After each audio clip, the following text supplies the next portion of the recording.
जेठिया जी, अभी जिनका मार्गदर्शन आपने सुना इससे अविनाश राय खन्ना जी, इंटरनेशनल वैश्य फेडरेशन के अध्यक्ष अशोक अग्रवाल जी, जयपुर की सांसद मंजू शर्मा जी, जयपुर की मेयर सौम्या गुर्जर जी, महामंडलेश्वर ओझा जी, लेखराज महेश्वरी जी, और जिनके कार्यक्रम में आप सब लोग आज आए हैं ऐसे अटल फाउंडेशन के अध्यक्ष अपर्णा त्रिपाठी जी, भाई और बहन। अटल जी के रहते हुए उनकी चर्चा देश विदेश में रहती थी और उनके जाने के बाद भी हर साल और पूरे देश में उनके स्मरण में कार्यक्रम होते हैं। मुझे याद है उनको अंत्य संस्कार के दिन जब वो अंत्य यात्रा चल रही थी तो देश के प्रधानमंत्री मोदी जी पहला सिक्योरिटी की चिंता ना करते हुए उस अंत्य यात्रा में सबके साथ चल रहे थे। ये अटल जी की विशेषता और महानता थी कि देश के प्रधानमंत्री पैदल उनको विदाई देने के लिए जा रहे थे। मुझे याद है अटल जी इतना बड़ा व्यक्तित्व होने के बावजूद उनके व्यवहार में कभी ऐसा झलकता नहीं था कि वो इतने बड़े। मुझे याद है मैं तब भारतीय जनता पार्टी कार्यालय का हेडक्वार्टर का इंचार्ज था। दिवाली के दूसरे दिन मैंने फोन किया अटल जी के घर पे।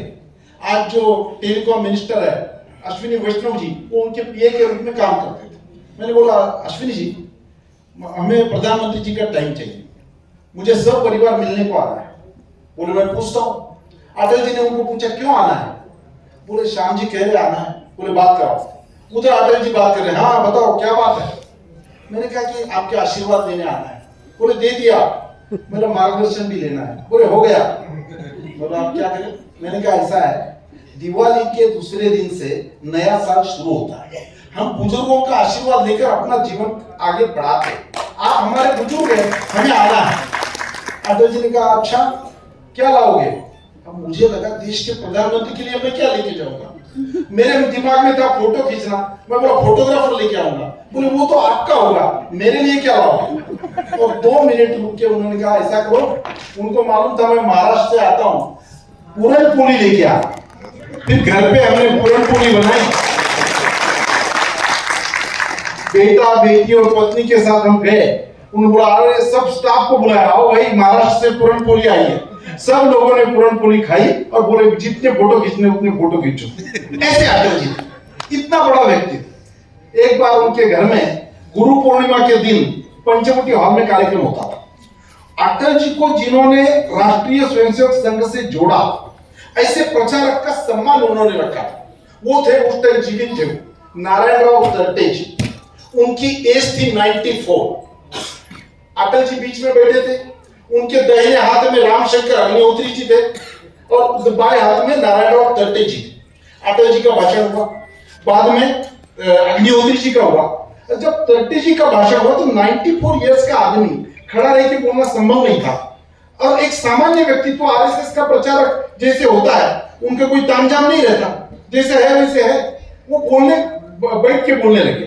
तो वो एज के कारण ऐसा माइक हिल रहा था, हाथ कप रहा था, तो उससे कनेक्ट नहीं हो रहा था। मैं चौथे लाइन में बैठा था, मैं सुन रहा था। 1 सेकंड नहीं लगा, अटल जी ने अपना हाथ आगे किया, उनका कॉर्डलेस माइक पकड़ा और नारायणराव तर्टे जी बोलते रहे। वो सिक्योरिटी को लगा ये एक सामान्य आदमी बोल रहा है और देश का प्रधानमंत्री माइक पकड़ रहा है, ये क्या बात है? वो आगे आने लगे, तब तक अटल जी ने कहा नहीं। अटल जी ने माइक पकड़ा और 7 मिनट तक इनका भाषण होते रहा। पूरे देश के मीडिया ने देखा कि देश का प्रधानमंत्री ऐसे अटल जी। इसलिए अपर्णा जी और उनकी पूरी टीम, मनोज जी, इन सबको मैं धन्यवाद देता हूँ कि अच्छा उपक्रम वो करते हैं।